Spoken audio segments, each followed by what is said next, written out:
Fix errors, waste, and issues in a couple of clicks. Get alerted whenever you're off track. Sign up at trueclicks.com. Wix Studio, the platform for agencies and enterprises to manage clients and projects with max efficiency, sharing Wix's SEO tech to help you drive growth. Good afternoon, everyone. My name is Neha Kanna, and I will be your lead panelist today. Joining me, we have Lorcan, Lucia, and Caleb. But thank you so much for your time today for joining us in our SEO e-commerce panel. We actually have a diverse group of SEO experts sitting here with me who come with unique backgrounds, which is exciting. But what to expect today? So we'll kick off with brief introductions and an icebreaker, and then we'll dive into to discuss the challenges of SEO in the e-commerce industry, some of the strategies we use to address them. And we'll also wrap up our discussion talking about how to measure success. So there's going to be topics on what KPIs and metrics to focus on when it comes to SEO in e-commerce. And towards the end, we also have valuable tips to share with all of you. So each panelist is also going to share one valuable tip I hope that you can take away home. We'll also set some time, probably 10 to 15 minutes towards the end for Q&A. So we're going to open the floor and you guys can ask us any questions you have. But get up, because whether you are a business owner or a budding SEO specialist or even a seasoned marketer, we hope this panel helps you with all the knowledge you need to succeed in your SEO career in your industry. But before we begin, I'd like to know more about your backgrounds. So by raise of hands, tell me how many of you are coming from an agency. Oh, that's cool. That's a lot of people here. Retailer. Nice. And tech industry, tech analytics, tech partners, tech vendors. Great. I like how we have such diverse backgrounds, because you're going to be relating to all our panelists here because they come from the same backgrounds as you guys. But starting with me and my intro, I am Neha Kanna, and I serve as a product manager at Wayfair. Wayfair is a giant e-commerce website that sells furniture. But hey, we not only just sell furniture, we sell everything home, from home decor to kitchen appliances to furniture. And yes, I'm not here to market my company, but throughout my career, I've really embraced a variety of roles. I started as software engineer, data science, product management, but all in all, I've been in the MarTech space. But you see how they say SEO chooses you, SEO somehow finds you. So I found my career in SEO with Wayfair back in 2021. But since then, I've expanded my role into paid search as well. And very recently, I got into supplier advertising on Wayfair. So it's been an interesting journey, very rewarding, very professional. But enough about me. I would like to know more about Lorcan here, who's sitting on my right. So Lorcan, why don't you give us your brief introduction and tell me what got you into your current role? Yeah, so just like Neha, SEO sort of discovered me as well, sort of fell into it after university. And I guess what has kept me interested in it is something that you get to use lots of different parts of your brain. It's something that kind of includes creativity, tech, data, and lots of different things. And that's what's kept me excited in it and interested in it. And nowadays, I'm a senior SEO specialist at Studio Hawk. So that is a specialist SEO agency, so only doing one thing, and that's SEO. But yeah, that's me. Awesome. Thank you, Lorcan. All right, Lucia, do you want to go next? Hey everyone, I'm Lucia Dello. I'm the founder of a small data partnership called Dello Insights. I'm new to e-commerce. I've been in e-commerce for about 3 years. My background is I'm a data analyst. I spent lots of time working at big organisations, dealing with large data sets, making lending decisions, reporting, financials, everything like that, monitoring. And then I've also worked with a lot of SMEs on the financial side as well, understanding what brings them into the business and how to manage their cash flows. Caleb, yeah, you don't need a signal. Sorry. No, go ahead. Brilliant. I'm Caleb Chatfield. So again, I've got a slightly different background to the other panelists. Throughout my career, I've worked with technology partners mainly, even more so kind of within kind of HR, payroll, and other parts of kind of business function first before I landed in SEO. But I've been working with Bodify for the last few years based in London. And Bodify is kind of an analytics and automation software company which supports e-commerce globally. Echoing what the others have said, I fell into SEO as well. I find that previously I was supporting quite dry subjects, right, with kind of business function, and SEO has, I think, kind of echo Lorcan's point, a little bit more flair in terms of the creativity side. So that's me. Awesome. Thank you so much for our panelists today. Well, like I said, they all come from different backgrounds. So you're going to have different perspectives, whether it's from an agency, a business side of things, or even like giant tech analytics, having enterprise clients, right? So let's dive into our main content. And the first question I have for the panelists is, what, according to you, are some of the common challenges in SEO that we face today within the e-commerce industry? And Caleb, do you want to go first?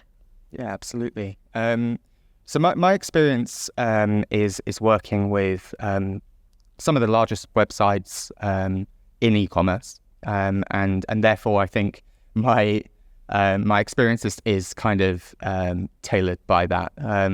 For me, one challenge that I think is critical, and to be honest, this is relevant regardless of whether you have 1,000, 10,000, a million SKUs on your website. But scalability is always going to be a challenge, right? And what I mean by scalability is the visibility of the website generally, which will become more of a challenge as we have more products and more terms that we want to target, but also the teams involved in supporting that endeavor. As our businesses get larger in e-commerce, we invent more teams to track, to measure, to prove out the value of the things, the initiatives that we might want to take.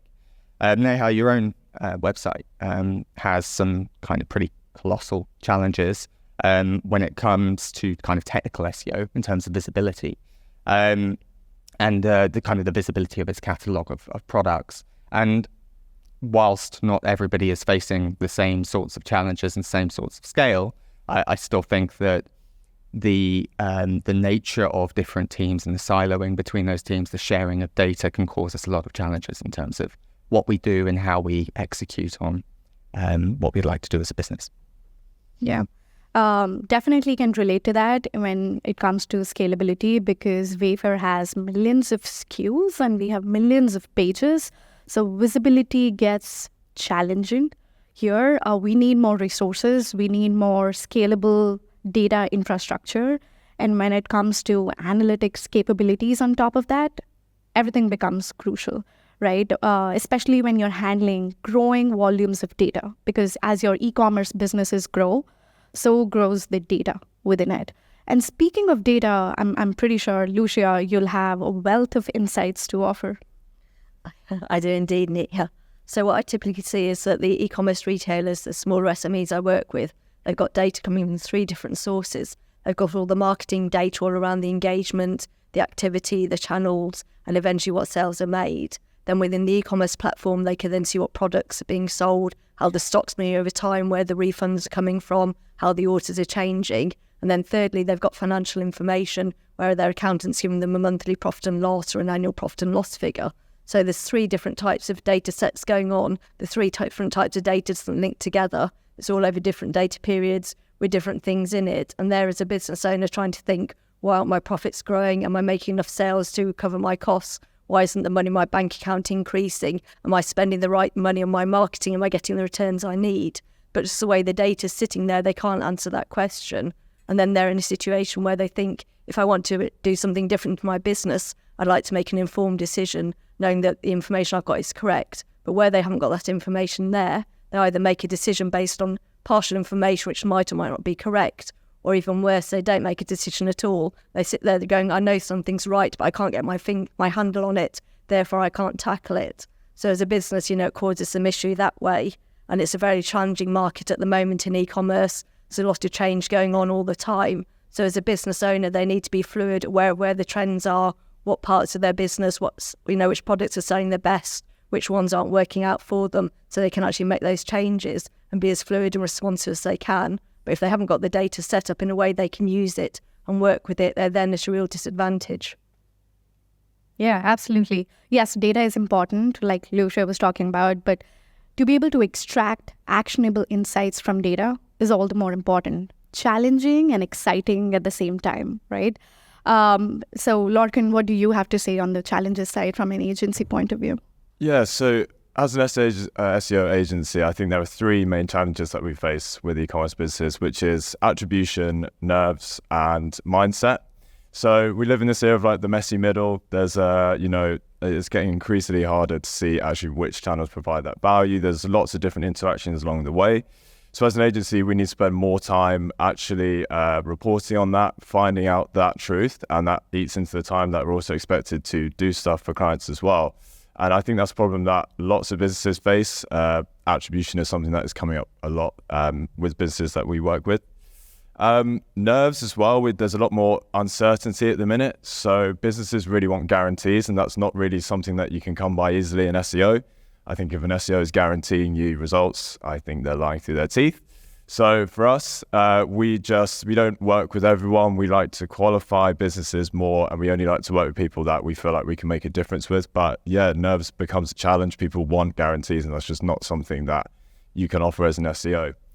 And the mindset thing is, businesses, I think some really like SEO as an exciting sort of channel, but I think some see it as a sort of a box ticking exercise. They think it's, they're not really that interested in it, but it's something that they know that they should be doing. And that can really hold you back.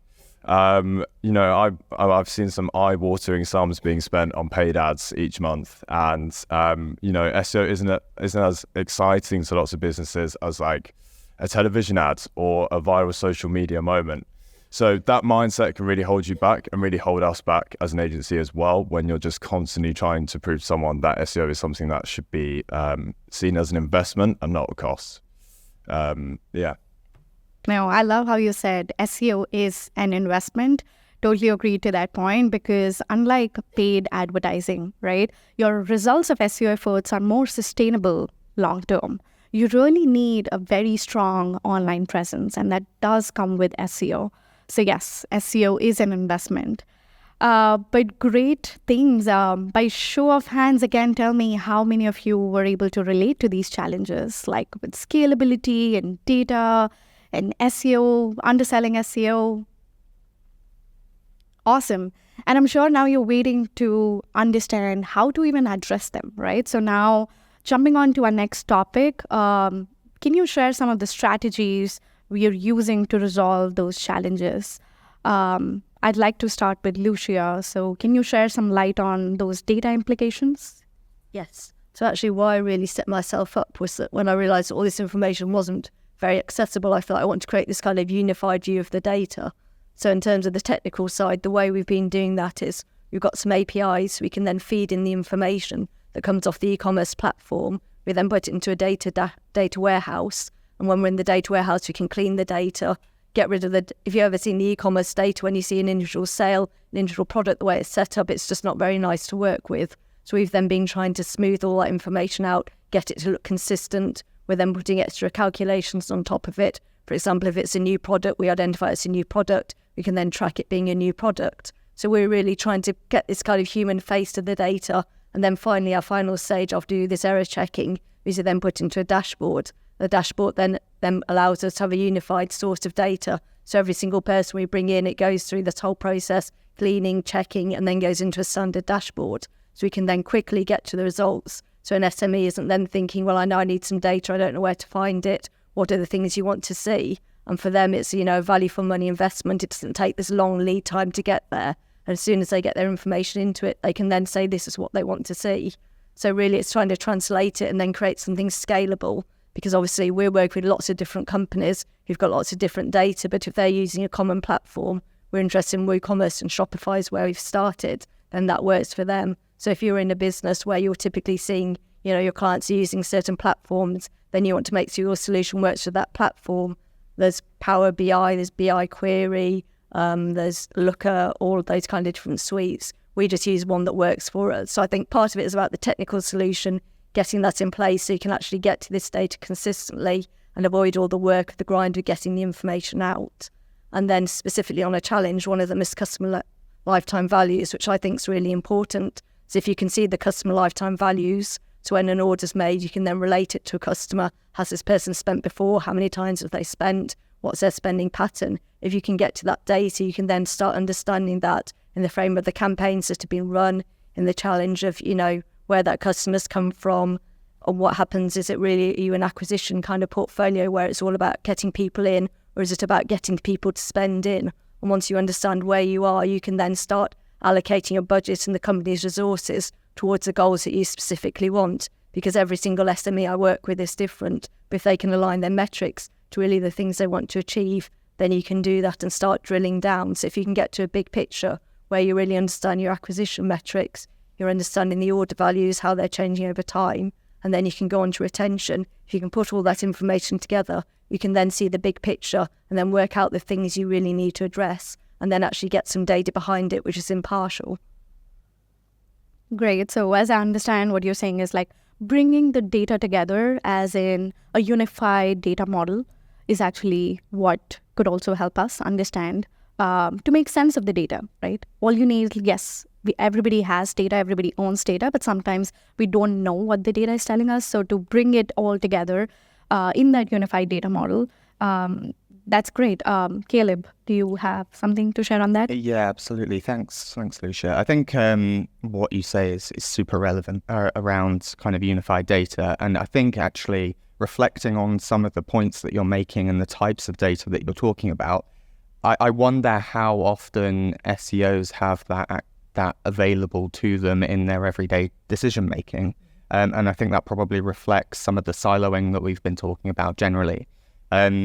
If we don't have a full kind of picture of what it means for the business in terms of kind of overall kind of cost of acquisition or other kind of product life cycle metrics, then it means that we're only kind of acting on half the information that could help us to make better and more informed decisions. So that's something we think about a lot at Botify as well. And the kind of the first party data aspect of bringing everything together makes a lot of sense. But I think we can continue to refine that with whatever tools we're using, with whatever kind of support that we're using as teams, to try to bring other teams together. For me, though, I think the ability to make and test changes at scale could help us, certainly in terms of the scalability piece that I was talking to. It's one thing having data from other parts of our business, but we can also create data, right? And one of the ways that we can do that is by iterating and testing the changes that we want to make at scale, or even to sort of subsets of our websites, so that we know within SEO what the value is of making a change before we start to bring in other parts of the organization. And I think this will help us kind of make a more informed approach to the changes that we want to make.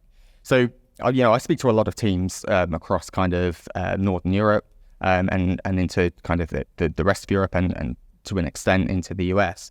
And they give me a variation on the workflow that a typical SEO goes through in terms of an e-commerce website. And that is, identifying and ideating for the problem that they think they see, maybe utilizing agency resource as well to do that, creating a ticket based on that information, based on our own experience as SEOs and thinking about what we think the impact is going to be, and then starting to involve internal and external dev. Prioritizing that ticket against other actions the business might want to take. So that will be competing with other channels, right? And we may not have told a very good story with our own action. It may be lacking data, it may be lacking testing. So we then get to the point where either that will be deprioritized, it's not something that the business wants to do, or it gets put into a sprint at some later date. and may take a number of sprints to then resolve, right? That's the typical kind of process that we would go through if we're not able to properly validate that a change is going to be successful for us. And we may not get all of the changes that we want, and if we do get them, they may take a long time to actually happen. And then, the final piece of this is, whether it's been successful, and we're only actually defining whether something has been successful. And we'll talk a little bit about the KPIs of success in a minute, but we're only doing that at the point at which we've actually deployed something. And it may be 6 months later, and it may be that the SERP has changed, and it may be that like a bunch of things have happened in that time. We may not even have internal devs anymore, or we might have shipped that off to an external agency or change that team dramatically. So, we need to take a more active role, I think, and change the narrative from the perspective of e-commerce, certainly. I think that, we can obviously do a lot of the identification and ideation ourselves. That is something that, if we're supported by other data points, could be done in a much more kind of thought out way. What is the impact on the business with the change that I'd like to make? But beyond that, we can define a test that, targets a subset of pages. If we're working on a very large website, that might just be a specific page type, where we define what we'd like to do. Maybe we want to add links to that page. Maybe we want to change the metadata targeting. Maybe we want to add structured data and see if there's an impact. Maybe we want to use other parts of the information on the page to enrich the title and H1s, for example. And by testing that truly, then we can essentially have a minimum viable product that we present back to the business, which we can split test over the top of to say, we made this change internally as SEOs. We did this to these pages, and we checked the control, which is materially similar to the variant that we tested on, and we saw this impact, and we've measured it. We can go back to the business with a ticket that is much stronger in terms of, what is the business impact going to be? And we're more likely to get the buy-in of other teams. And we're also including those other teams in the process, which leads to better efficiencies. So that's kind of how I would approach the challenge of scalability generally. Yeah, that's great. You touched on MVP. That's definitely something that I can relate to, because coming from a product mindset and working on SEO initiatives, we do tend to think of tests as something that we can do on small scale before scaling it up to all our page types or all our millions of pages that we have. That sets a great example of, less investment in getting larger results in a short time versus building something too big, too soon, and yet knowing that SERP changes every other day. And we tend to think that, okay, this did not work, and yet we invested like 2 months into it, right? So how can we have that incremental value or an iterative approach? So love the agile methodology on it. And Lorcan, off to you now. Do you want to share anything on the... Yeah, so I definitely want to echo the sort of unified data set, having a single source of truth. That would be something that would be especially more helpful to me as an agency. I find sometimes, I might be working on a Shopify site and our GA4 property says a different amount of revenue was made than Shopify revenue. And I'm like, do my numbers match up to your numbers? And sometimes it feels like they know the right answer and they're waiting for me to say the right answer, that kind of thing. So having that kind of single source of truth would be something that would be really quite, I think, transformative for us as an agency, and I think for other agencies as well. And yeah, I've learned the hard way, test. So like early on in my career, I've made some mistakes, like reading an SEO blog post, getting really bullish and being like, look guys, we're going to do this for 100 pages, allocating some of their resources to this. And then when it hasn't gone the right way, there I am looking a bit silly. So when I'm talking to people, and some people, you can see them glazing over straight away when you start talking about stuff like schema markup and stuff like that. But if I can just do it for 1 or 2 pages, get some good data, bring that to them, and have a really much stronger proof of concept or minimum viable product, that really changes the game then, and people are way more willing to listen to you then. Especially when you're working with people who, like I say, don't see SEO as something that's exciting to them. And as an agency, what I like to do, I just really try to focus in on our inputs as well. So again, using Shopify as another example, say if we had decided to make some new collection pages, I really want to focus in on those, tie those sort of results to the inputs that we've had, because then I can win more trust with the business. They can start to believe me more, see what I'm doing, because there's a lot of jargon in SEO. So breaking it down and just showing, hey, we did this thing and it worked really well, and maybe we should think about doing this for more pages. But then you've just got to sit back and let people make that decision themselves. All you can do is just keep advocating, keep on trying to build those case studies, and just building a strong case for the work that you're doing. Awesome. I think it's a great story that is coming together. So we started off really by saying that we need a data model, a single source of truth. And by reading or understanding those patterns and trends through that data, you're able to bring your own hypothesis on the table rather than, like Lorcan said, trusting a blog right out there. You know what your data is telling you by doing that analytics. And then you go on to that test. And test is so important. And I love A/B tests. They tell you like what's wrong and what's not. And there's obviously, I want to say that like there's never a failure. I don't see fail as a term or as a vocab in our dictionary. There's always learn. So you either win or you learn out of it, right? So which is why A/B tests become all the more important. And with that's great. We end our second section and we move on to our third section. And I promised you guys we'll talk about KPIs and metrics. And that's when we are getting into. So how do we even measure success, right? And there's different definitions of success from each of our point of view. But I'd like to ask a panelist, like, what are some of those SEO metrics that are providing value? And how do you know if these metrics or KPIs are sufficient that you're tracking? Lorcan, do you want to start first? Yeah, so obviously you've got some kind of classic metrics out there. So your traffic, your revenue, and your rankings. For me, what I like to focus in on with traffic is non-branded traffic. And I like to use Google Search Console for this because it's kind of more immune to cookie settings and stuff like that. It gives me a really strong idea, first of all, of the extra SEO value that's being provided. Because if we're helping businesses to be found for their products, that's something that we can take more ownership of and feel more confident that that's something that we've influenced. And yeah, Google Search Console, you get a better idea of the traffic, but then the important thing then is to know whether that traffic is converting and if it's relevant traffic.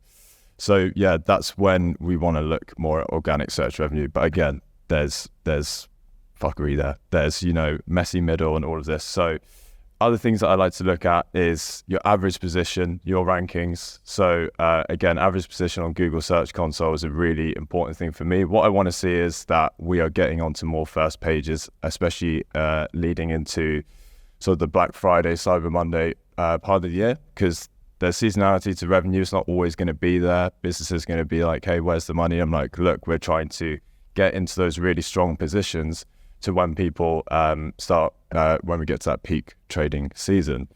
And something that I think we have to do as an agency is just think outside the box a little bit. So start to think about some more specific business goals. So an example here was a business I work with that sell secondhand vinyl records. And so of course they want more sales, they want to sell more records, perfect. But they also wanted to find more people who want to sell their collections to them. So that's great because that's something that I can really focus in on. That's really quite specific, and we, briefed some content there, worked with them on their sort of pages for that, and he could see that more of those leads were coming in. And then that's a way that we've earned trust. We've worked together on something specific. So yeah, as an agency, you're there to help them make money and stuff. You're there to be helpful as well, help them figure out some other business problems, and you can do a lot of that with SEO. Some other things I like to do is ask them what are the higher average order value kind of products, because that really gets businesses excited as well. If you focus in on those, and they're going to get, really jazzed that people are going to be have bigger baskets.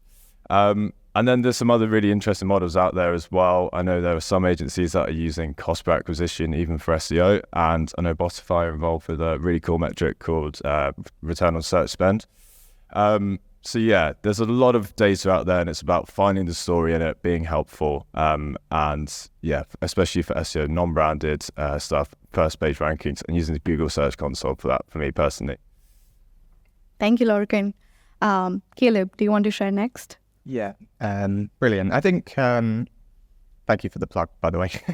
But in terms of measuring success, I think success means different things to different parts of our organization, right? And we should keep that in mind always when we're thinking about a KPI that matters to us in our role, in our part of the organization, may be completely irrelevant to another part of the business, unless we're talking purely about revenue.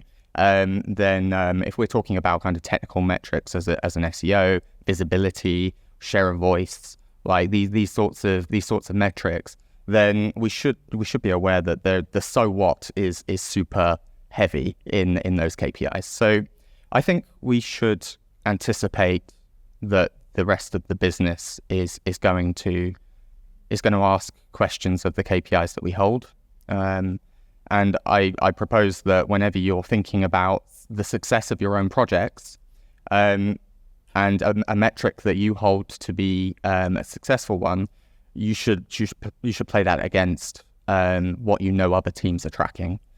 So, for example, if you're looking at an increase in organic sessions, and you've made changes to the site that are tracking against that, then is organic sessions good? Is more organic sessions good if conversion falls off a cliff, right?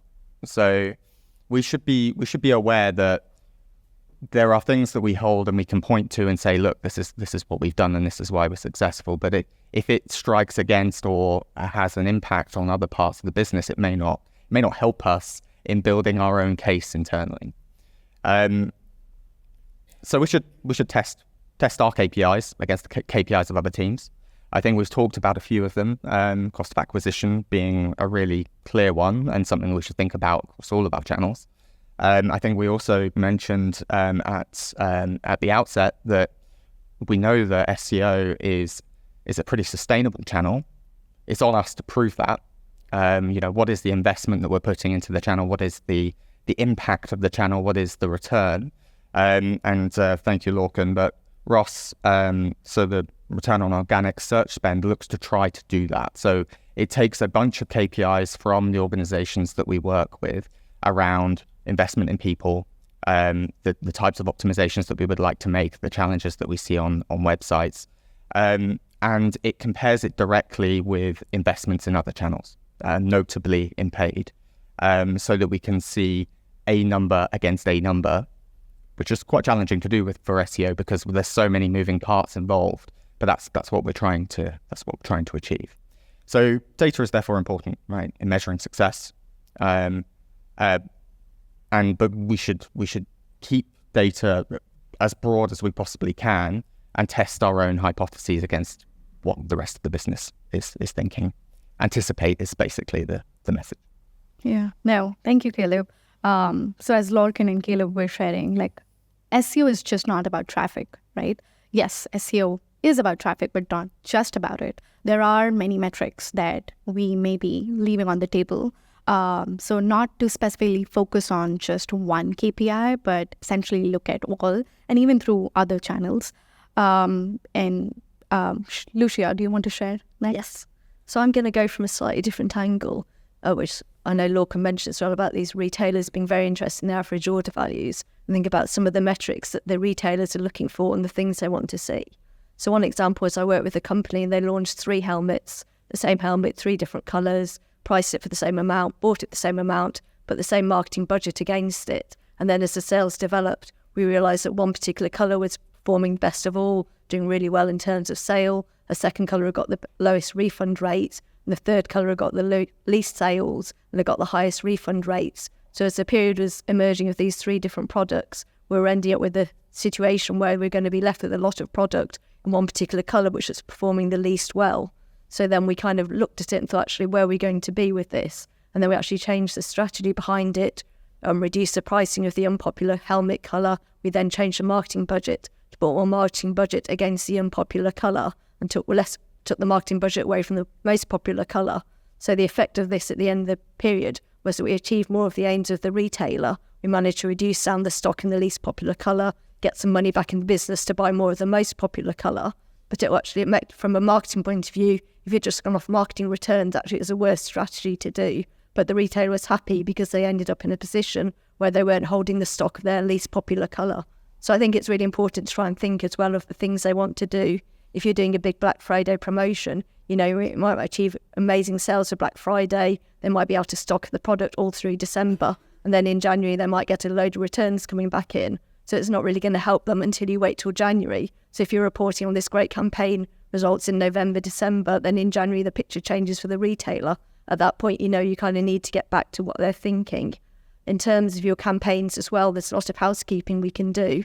For example, campaigns will fail because the retailer's got very low stock on certain items. The products might not be set up correctly. You might have been given the wrong cost of goods for the items, so the margins aren't right. So really, the closer you can work with the retailer and get all these things into their head, what they want. Do they want to do a promotion on an item that's, you know, sitting there selling very slowly, but it's got a good margin on it? Is that more profitable than something that's a bestseller that's got a very low margin in place? But when we can kind of think of the things they want for acquisition, we get way beyond this simple, you know, return on the cost of spending or on the SEO campaign. When we go on to order values, I really like Lorcan's point about these high order values.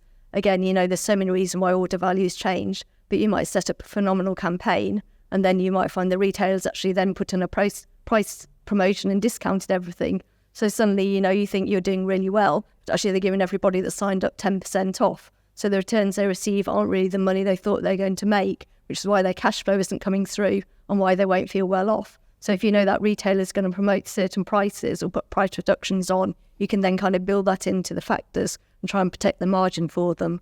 There's other things we can look at as well, refund rates, which again, I know I talked about Black Friday being a huge issue. It might be certain products, certain categories just got higher refund rates, but having the awareness around those products or categories that do that, we can then, you know, really work out where the work's going on in the business. Exchanges again, if you've got a product which is exchanged a lot of the time, from a retailer's point of view, this is tying up cost, it's tying up the operation as well. So when we get a handle on these different products and the different factors that come together, we can get to a better situation. Free shipping is another one. If your company's giving away free shipping, what's it going to cost them every month? If they're charging for shipping, are they sure they're covering their shipping costs? So all these different things will affect how well they feel they're doing as a business, and why all this, you know, all this return they expect to get on their campaign won't happen if they haven't got these things in their head and they're not keeping control on them. Going on to retention, this is a really interesting thing. We all know it costs less money to, you know, get someone to spend again than to get a new customer, but do we really know what that figure is? How many people are opting out of the promotions so they can never be attracted again? How many people to there? Can you segment it down? Can you look at the customer lifetime values? Can you see who your top performing customers are? How much they're worth for you? Especially if you've got some kind of wholesale model on as well. You might find you're very dependent on a set of customers. You might find that your top 10 retail customers are doing really well for you. You might maybe have a campaign which is attracting a lot more attrition, or a lot more retention, depending on how the campaign's gone. When you can get to these figures and really get a handle on those, you can then be sure this is a business, that you'll work with the business. Actually think, well, attribution's more important than retention, or this is my strategy, I'm new in the market, I've got a mature market going on, I've got a hot SEO term, so you can then exploit it and work together. So for me, it's all about being this proportionate thing where you can see everything that's happening. You can then be proportionate and make sure that you're thinking with what the retailer is thinking, so your campaigns can align and you're both working off the same points and the same goals.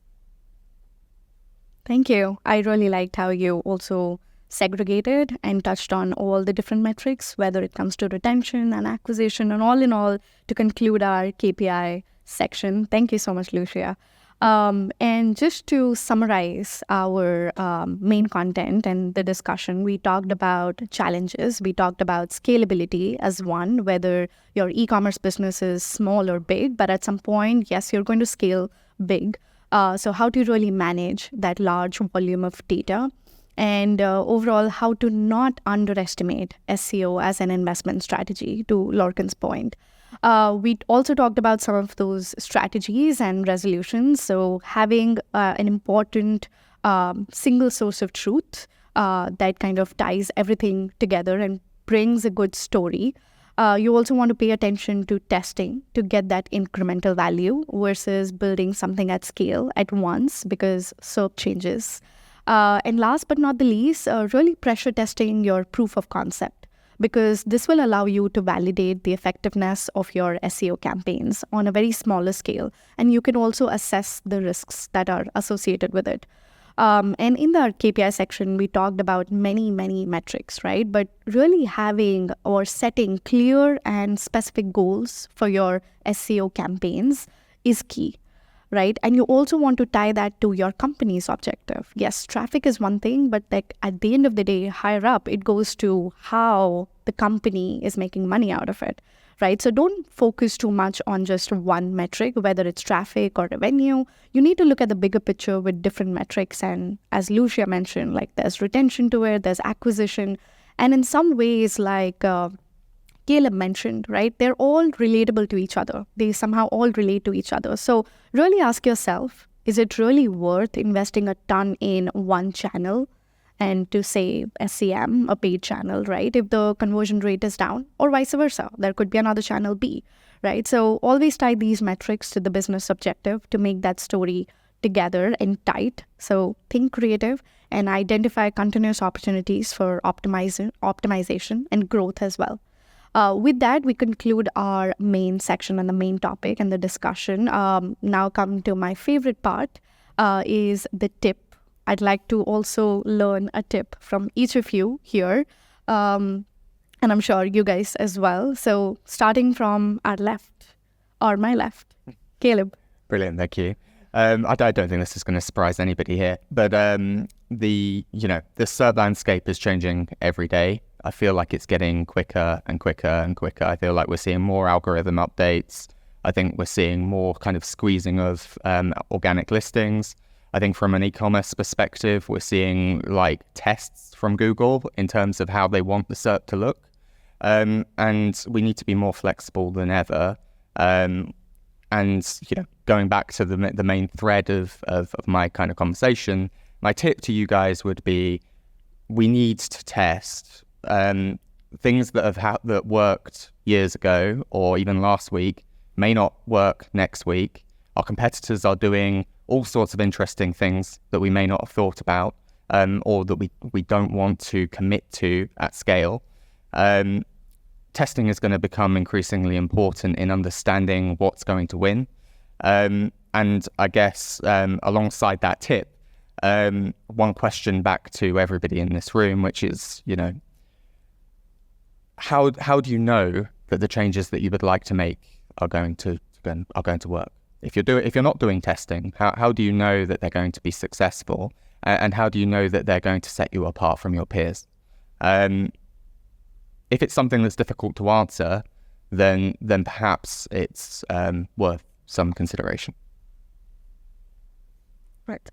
I go for a bit of a gap analysis, really work out what are the key things you really need to know in your business, and where's that gap? Can you do something manually? Can you start small and start collecting some information and then work out where you want to get to in the longer term? But you might actually find there's a report sitting there you've never really paid attention to. There's some way to start building that information. Once you start building that information, you'll then realise how scalable it is. Is it something you really need to do? And then take the action off the back of that.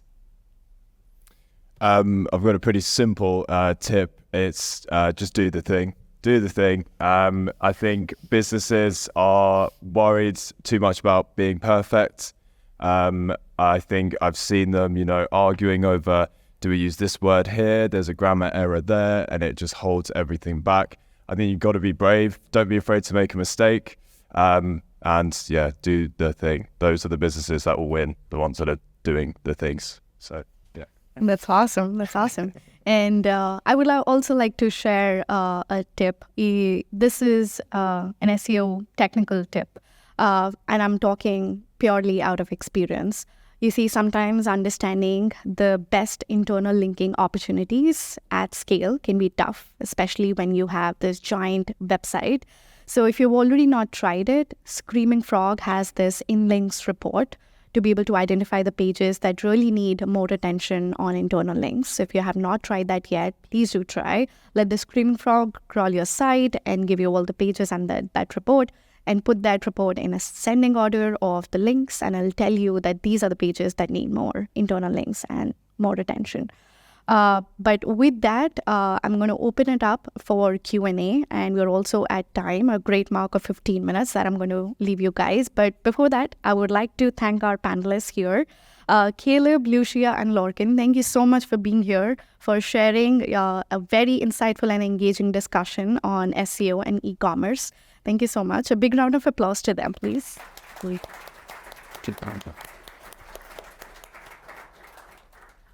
Awesome. Now the floor is all yours. We can open it up for Q&A.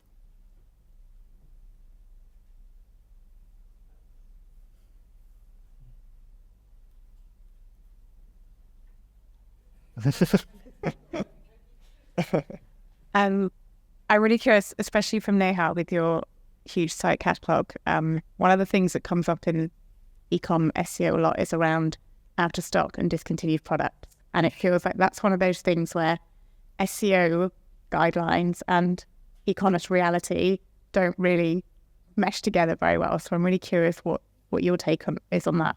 How you deal with that kind of thing. So when you said new... So discontinued and out of stock products. So, you might actually want a 404 and it's okay. Yeah. Often doesn't go down well when you're in a room of SEOs. No, absolutely. The data is dynamic, and that's how we've kept it. So internally, yes, we are tracking when a product goes out of stock, when it's not available, when to put it out. So we have certain flags to monitor, and the pipeline is well connected enough to be able to tell us in runtime dynamically how things keep changing. Because yes, we have millions of SKUs, and the majority of SKUs we don't own. Wayfair is a platform that allows sellers and suppliers to be able to come and put their SKUs. So essentially, it becomes easier for us that way, that we don't really have to manage the inventory because it's not really ours. But in the back end, we maintain a gigantic database such that we're able to make those calls easily and essentially update our database fairly quickly to know that this is out of stock. Because, of course, to your point, you're thinking from the perspective of you don't want to give out a bad customer experience as well, right? And that's definitely the main focus that we also think through. But I don't know if that answers your question, and that's where I'm going to leave you on that. But we can definitely chat offline about the technical aspect of it if you like. I would say, though, that if your team is planning on redirecting, they should be very careful about the handling that they decide to take with the redirects and what the user experience is going to be. You could potentially think about providing some sort of queue to the user, maybe injected in JavaScript or something similar, to let them know that they're being redirected, because I don't think it's a great experience, even if it's a similar product, to move them through. So I've heard that's the discussion point that I've had recently, and it's an interesting one from an SEO perspective, but the user experience can't, it's kind of going back to my point, you're giving to one and you're taking away from another. I was just going to say something I recommend for out of stock is just putting an email sign up box. Then you can see how many people are interested in it. And if it's out of stock, you got loads of people signing up to notify me when it's back in stock. Then you've got some data there to be like, hey, let's put this back in stock. So, oh yeah, that is definitely something that we do have as well. Like if a product is out of stock, like it's a very recent story. I went on the site and I wanted to buy something. It was already out of stock. So notify me. Yes, I can put my email and they can let me know that this is going to be in stock. So that's definitely a better customer experience than not showing anything. And Well, I understand that retailer will also rather you buy something that wait for an email that might never come. That's true.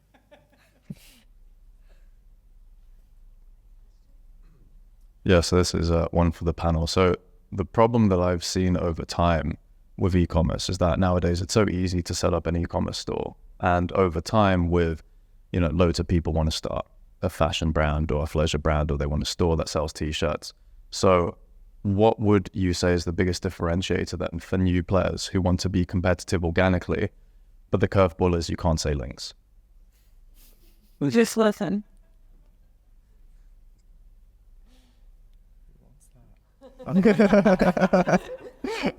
I think first and foremost, you just have to have a really good product. Like you just got to actually put out something that people want to buy instead of just trying to rehash what other people are doing.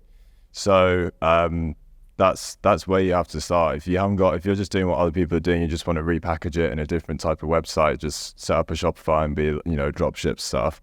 What value actually are providing to people? Do you have something people are actually going to buy and tell their mates about? So the only way you can differentiate yourself properly is have a good product that people want to buy, I would say.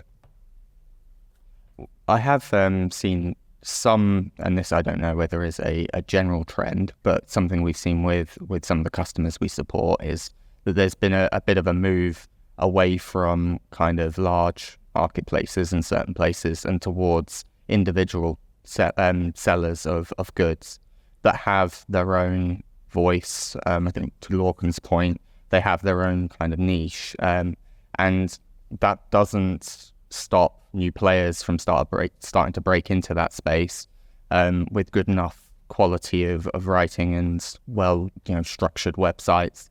One of the things that those other sites have, certainly those that have been around for a while, is a huge amount of bloat, and they can't really deal with that quickly. So these new players are able to kind of move much faster and build more interesting websites with potentially better content, which plays to their advantage. But then I guess the negative is that they maybe don't have the same size of team, they don't have the development resource, they don't have the tools.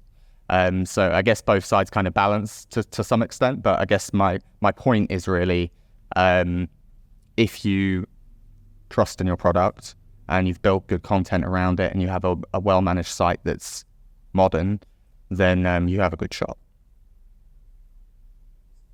Can I just add quickly? I'd also say get that data from the start, because those first few weeks, first few months after the launch, that's going to tell you you're going to hit the targets, you were for your target. I think if you haven't got that feedback mechanism, you can end up quite a way in and then suddenly realise it's not right. So if you're there on the start, you know what your forecasts are, where you need to get to, they can actually get there, then make those changes and quickly adjust, because what you think you're going to do to what actually happens when you're live is a very, very different story. And if they're there and the starter can adapt and learn and grow very quickly, they'll be the ones that succeed, rather than waiting to find out a year later, actually, they've got these sales, they've made no money. And, the accountant's basically saying, well, you've lost some money for a year of your life of work,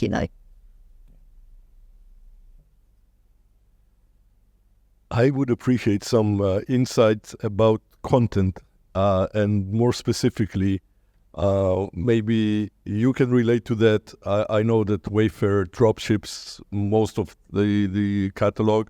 So, you have a product manufactured by someone else.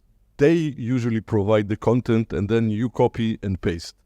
How can you differentiate yourself from the other 100,000 people who do the same thing as you're trying to do, which is to dropship those products? Yeah, I can go first, and I'm sure other panelists can also join me in answering that. You're absolutely right. I've seen the same SKU on Amazon as well as Wayfair, right? Wayfair promotes a certain brand voice. So there's definitely, in recent times, we've seen that we could revamp some of those product descriptions that suppliers give us to actually differentiate us. I'm sorry? Yeah, by doing what? So very recently, generative AI is a new tool that you can leverage. I wouldn't get into the details of how and when, right? But there's definitely some ideas that I'm throwing on the table.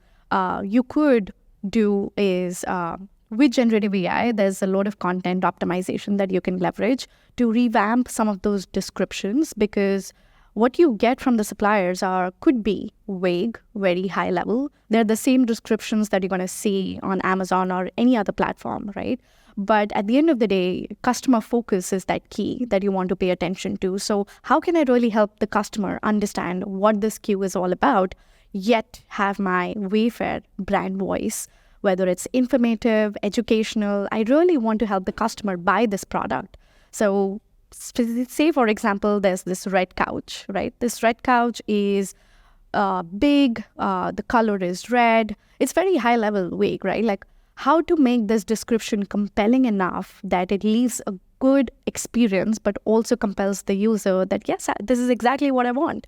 So you can use those Gen AI tools very recently that have come up to revamp some of those descriptions, add your brand voice tone. And this is something that I'm actually giving a talk on tomorrow to be able to do that. And that is just for that one use case, but there are tons of other use cases that you could possibly do. And do you have any specific tool that you can mention? Yes, absolutely.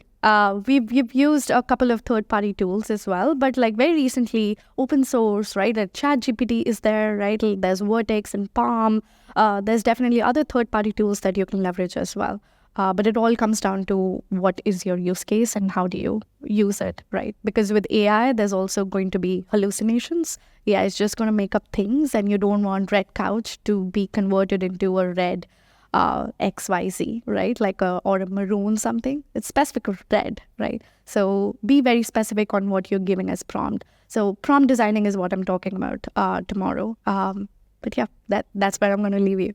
But any other panelist who would like to join me on content optimization? The only thing I would add on content is as soon as you start making content for search engines and not people, you're just creating spam. So make sure you're remembering who's actually at the end of your content and make it for humans and not robots. That is so true. Make it for humans, not for robots. Hi guys, my name's David. I run a sports e-commerce company. My question to you guys was how we're building an in-house SEO team and sort of structuring it rather than using external agencies. But we need to stay on top of the latest things that are going on in the SEO space. So my question is how to find a good consultant that can guide us through that journey from time to time when we need that support and help rather than paying for a full agency. Sorry, could you just repeat the last couple of lines again? Yes, so we're building an internal SEO team. And really what we need is we're looking to try and find like a good consultant. So the question is, how would you go about finding a good SEO consultant in the SEO space without going through a giant agency? I think, lots of people market themselves well on LinkedIn. You can find people where they back up what they say with case studies. You need to find someone that you can trust. And there's tons of good like SEO publications out there where you can stay up to date yourself. Having that kind of conduit, I would just start on LinkedIn or, putting Lorcan at studiohawk.co.uk into your email inbox.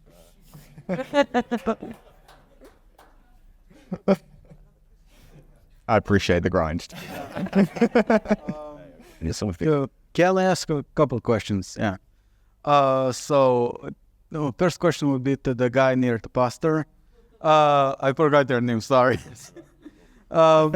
So you have previously talked about a messy middle, and I was wondering what are some of the ways you would suggest to make it less messy? So how to figure out the user journey better when it gets very all over the place? Yeah, it's a good question, and it's one I don't have an amazing answer for. I'll just probably go back to some of the things I said of trying to be super specific with some of those things that you're reporting on. So for me, like I say, like a classic example is if we've made new pages, it's easier to track revenue through that, and it's easier to find those kind of storylines in that. But I mean, that is the nature of the messy middle. It's, where, all the different touch points people have with a business, and, along the way, an SEO team might really help someone to make up their mind to purchase with you, but they came to you on that last click with a paid ad or something like that. So yeah, not one I have super clear answers for, because I think that's the challenge that everyone's facing. And I think, like I say, testing, being super specific, and really backing yourself up with data as well is the key there. I spoke to a team recently, and they'd migrated over to GA4 in line with everybody else having to do the same painful activity. They were telling us that organic was looking better, right? It was for their specific use case, they were seeing better revenue. But what they didn't consider was that they weren't measuring like with like between Universal Analytics and GA4. They were still reporting that back to the business though as a success, but they couldn't then link it to anything. So this messy middle thing is something that, with differences in tracking, with differences in tooling, with Google forcing people onto a new kind of analytics which it doesn't track things in the same way, it is challenging. I don't think there, as Lorcan said, I don't think there's an easy answer. I think with GA4 we're essentially starting again, and I've seen so many consultancies spring up just for managing people's GA4, which is a challenge in itself. And when we work with data, we know there's going to be ambiguity. We know we'll never ever see a perfect picture. So in a way, we have to kind of embrace that ambiguity. Do I know if I'm losing 5%, 20% of results? Is it changing over time? Is it changed by a channel? Or is it actually, in my opinion, sometimes it might be time better spent to actually spend the money on your marketing activity or some other activity, rather than really, really trying to get to the bottom of something where you know you'll never get that absolutely clear answer. And if we're realistic with the clients, we know we're going to miss whatever method we choose. We will miss things, and that actually we know it's okay to miss some things, but we believe that this strategy overall will get these results in. Okay, so one more question, and I can put the mic down. So it's for a Wayfair marketing guru. So I'm curious about how Wayfair attributes conversions, and if it attributes some conversions to multiple channels, then how does it deduplicate those conversion attributions? Yeah. Yes. The short answer is yes, we are attributing conversion to different channels, but specifically in SEO, it gets hard to convert and map directly that conversion coming through the SEO channel. In other channels, whether it's PLA or SEM, it's just simpler. So that dedupe is still a small problem for us. What we really go for is looking at the primary metrics in SEO to be able to say that we're doing well is your traffic, your click-through rate, your page visits, and also on-page engagements in terms of add to cart, PDP, your page, product display page conversion, and other rates. But I wouldn't really say in SEO we specifically look at conversion rate because it's hard to kind of map that one-to-one connection. I know we are at time, but if you have more questions, we are going to be here around outside the room if you want to come and chat about it. But thank you so much for being such an engaging audience and sticking around. We'll see you soon. Thank you. Thank you, guys.